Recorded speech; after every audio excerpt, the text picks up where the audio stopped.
এইবার দুজনে মালা বদলটা করো। পবিত্র বিয়ে করছে? আমার সাথে ওর 3 বছর হয়েছে বিয়ে হয়েছে, তারপরেও ও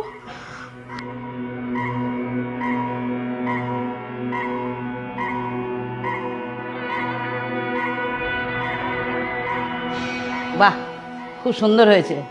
নাও এবার সিঁদুরটা পরিয়ে দাও।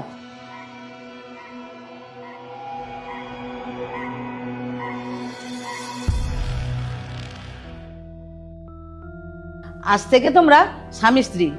আর পবিত্র, তুমি কান খুলে শুনে রাখো, আমার মেয়ে যদি কোনো কষ্ট পায় তাহলে কিন্তু তোমার কপালে খুব দুঃখ আছে।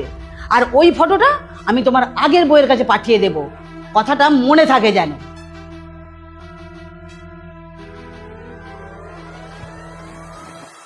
কি ব্যাপার, তুমি ব্যাগ প্যাক করছো? আমরা কি কোথাও ঘুরতে যাব? কি হলো, কথা বলো। তুমি কি কথা বলার মতো কিছু বাকি রেখেছো? কি হয়েছে আমাকে বলো। আর কি হতে বাকি আছে বলো তো?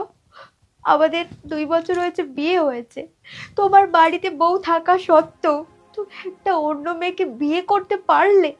তাকে সিঁদুর পরে থেকে তোমার একবারও হাত কাঁপলো না? ও, তুমি সবটা জেনে গেছো। বিশ্বাস করো, এই বিয়েটা আমার নিজের মতে হয়নি।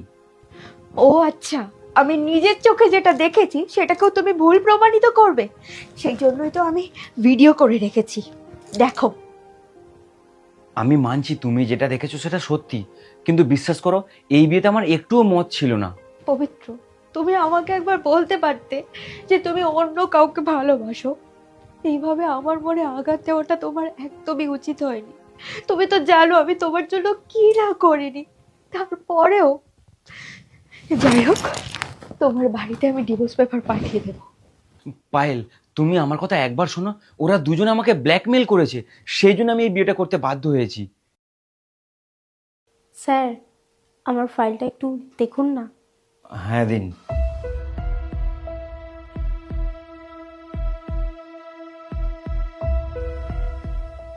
কি করছো কি তুমি?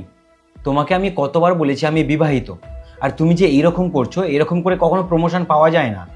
আমি প্রমোশনের জন্য করছি না স্যার, আমি আপনাকে ভালোবাসি, আর সেই ভালোবাসায় আমি আমার সব কিছু আপনাকে দিতে চাই। তুমি যদি এই বিষয়ে আর একটা কথা বলো, তাহলে তোমাকে আমি চাকরি থেকে বরখাস্ত করব।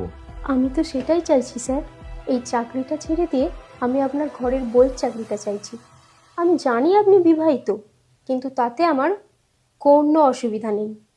এই মুহূর্তে অফিস থেকে বেরিয়ে যাও।